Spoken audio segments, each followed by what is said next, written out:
You're listening to the Drummer Daily Podcast, the only daily podcast dedicated just to drummers. Go to my website at danielhadaway.com. Hey there, how's it going? Welcome back again. I am trying to find things to occupy my mind today because I just released early access to BoomClick Bootcamp, which you might have heard me talk about before.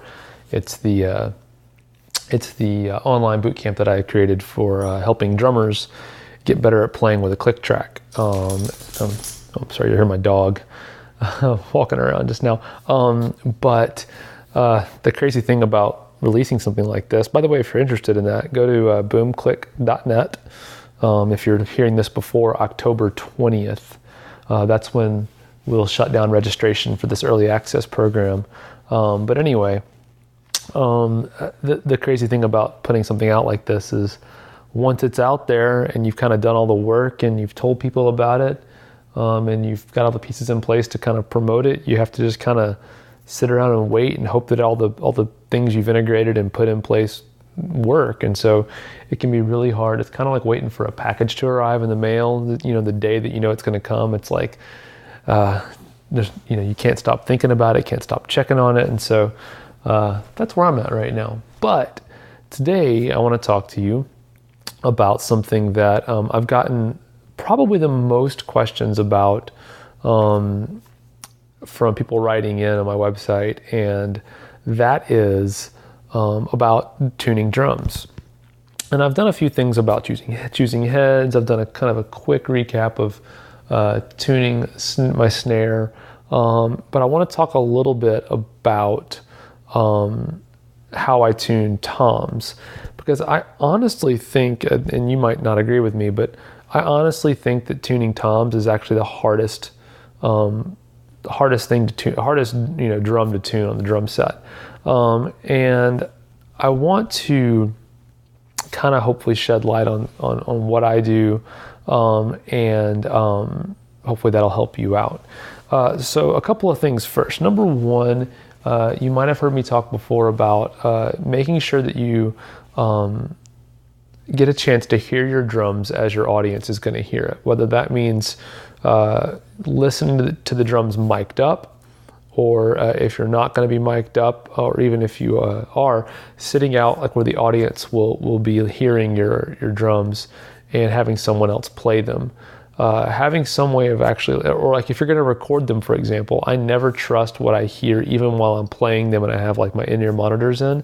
I'll actually, play them, record them, and then listen back to that recording to see what it actually sounds like without the sensation of the vibration of me hitting the drum or anything in the way, listening as purely as I can. So that's one thing, is to always make sure you're going to perceive your drums the same way others are going to perceive them after the fact or while you're playing them. The second thing is the quality of, the wood and things like that and the hardware in the drums definitely, make a difference.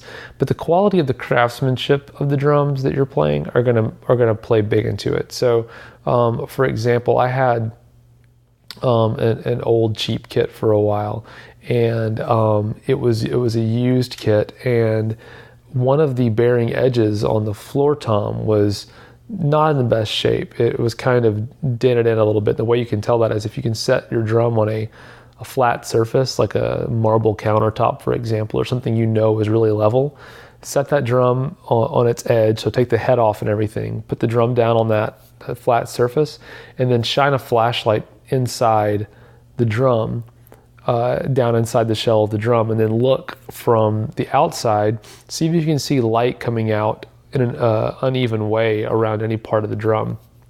Like I said, this only works if you know the surface is level that you're working with. But that'll show you the bearing edge might not be completely level or cut correctly. And the problem with that happening is that actually is, the bearing edge is what makes contact with your drum head and make sure that when you tune something evenly, that the tension on the drum head is actually even. So I had a floor tom that had a bad bearing edge. There was a little bit of a dip in it in one spot. And what that would mean is that especially at lower tunings, like you might want a floor tom to be tuned at, it would have wrinkles in it and it wouldn't resonate properly at lower frequencies, lower tuning ranges. So the only way to get the drum to sound decent was to tune it up higher than really where I wanted the drum to sound. It would be a little bit high for, a normal floor tom sound. And so, but in order to get those wrinkles out and kind of offset that the lack of tension you're going to get wherever that dip is in the drum, you have to tighten the drum head up a little bit more to get over that, and even then it's not going to sound great.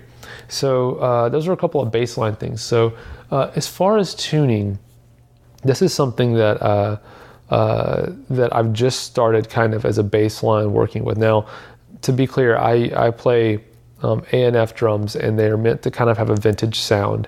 And so right now I'm kind of embracing that sound. So this won't always be the case with every kind of drummer or drum, but for me, with that vintage sound, which I think is what a lot of guys are asking me about, is how do you get that sound on like the videos that I post to Instagram, for example. So what I do is I will, as a starting point, there's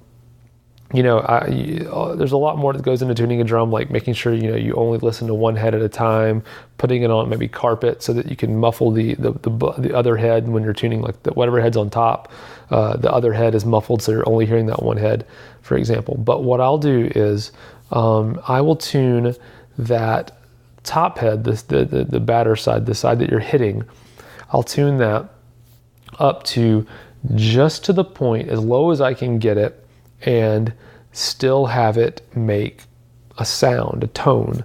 And so with really good cut, smooth bearing edges, you can tune a drum pretty darn low. And it also depends on the shape of the bearing edge. The sharper the bearing edge, even the lower you can go. And some of the more vintage stuff has a more rounded bearing edge. There's more surface area touching the drum head. But anyway, whatever kind of bearing edge you're working with, tune that drum up, evenly going around like a star pattern and a plus pattern, depending on how many lugs are on your drums. But tune it up as low as you can have it go, and make a tone. So basically tune it up, and as soon as you start getting tone from the drum, stop right there. Then of course work around and make sure that you've got it evenly tuned between all the different tension rods, all the different tuning spots on that head. So then you have to kind of make note. This is something you're going to have to do on a piano. I don't have an audio reference for you right now, but if you have a piano or something, or look it up on YouTube, look up like interval training. And what you want is to find out what note that top head is by itself. So don't pick the drum up off the ground. Make sure the drum is sitting on the carpet or whatever, and just tap the middle of the drum. It's going to sound weird, obviously, because you got that bottom head muffled, but you want to hear what note you can most closely associate, like on a piano or on a guitar that's tuned properly. What note can you most closely associate with that top head? So find that note. Let's say it's a B flat, for example, and you found that note on the piano. So make note of that, and then go up, if you look up interval training or intervals on YouTube or something, go up a third from that B flat. So find that note on the piano, go up a third, and I actually have to do it every time, so I don't have a piano in front of me, but go up a third from there and find out what that note is. And that note is going to be the note that you want the bottom head to be. So the intervals between top and bottom head is a third. A lot of guys don't do that. They'll do fourths and fifths, or they might even make the drums the same. But I've found, at least with these vintage style drums, that doing the third interval actually gives you that nice, rich sound of tone that speaks quickly and dies off naturally without resonating forever. Doing the fourths and the fifths are great for really musical, singing, modern sounding drums. And even if you really want a nice long interval tuning the top and bottom heads the same, we'll do that for you on toms. But if you want, especially like on a floor tom, for example, I used to have a fight with floor toms that would actually resonate too much. And you can actually get away with a lot of pretty crappy sounding floor tom sounds. Once you mic them up, they sound a lot better mic'd up a lot of times.